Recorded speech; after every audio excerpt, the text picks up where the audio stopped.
Programme అనేది ఒక 4-5 రోజుల్లో ఉండబోతుంది. విజయనగరం జిల్లా గజపతి నగరంలోని సామాజిక ప్రభుత్వ ఆసుపత్రిలో దివంగత మాజీ ఎంపీ కొండపల్లి పైడితల్లి నాయుడు జ్ఞాపకార్థం 3.75 లక్షల వ్యయంతో ఏర్పాటు చేసిన శుద్ధ జల కేంద్రాన్ని ప్రారంభించారు. కార్యక్రమాన్ని మంత్రి కొండపల్లి శ్రీనివాస్ కుటుంబ శిబిరాలు రగమండ లక్ష్మి ప్రారంభించారు. ప్రజలకు స్వచ్ఛమైన త్రాగునీరు అందించాలనే ఉద్దేశంతో ఈ జల కేంద్రాన్ని ఏర్పాటు చేసినట్లు తెలిపారు. ఈ సందర్భంగా నాయకులు మాజీ ఎంపీ సేవలను స్మరించుకున్నారు. ఈ కార్యక్రమంతో మంత్రి కొండపల్లి శ్రీనివాస్, కొండపల్లి కొండలరావు, ఆసుపత్రి సూపరింటెండెంట్ జగదీష్ తదితరులు పాల్గొన్నారు.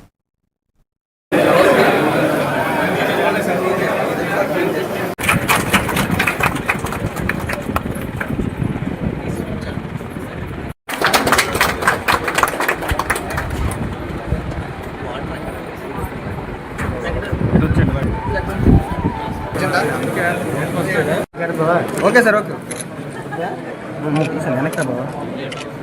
Okay sir. Happy birthday, happy birthday, happy birthday.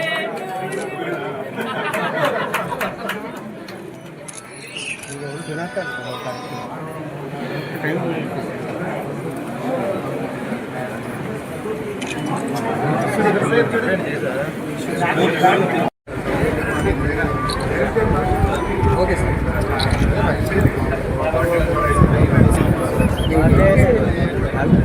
బాబా ప్లాన్ పెట్టుకోవడం జరిగింది. అదొకటే నేను చేసుకున్న సెలబ్రేషన్. ఇవన్నీ కూడా నేర్చుకుంటున్నాను. అందరూ కూడా పేపర్ కూడా అన్ని హ్యాండ్ ఓవర్ ఇస్తారా? కొంచెం పొదుపు చేసుకోండి.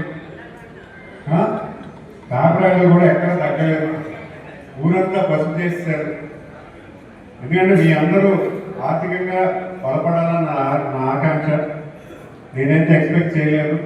కానీ మీరు చూపించినటువంటి ఈ అభిమానాన్ని, మీరు చూపించినటువంటి ప్రేమని, మీ ఆశీస్సుల్ని నాకు కొండంత ధైర్యం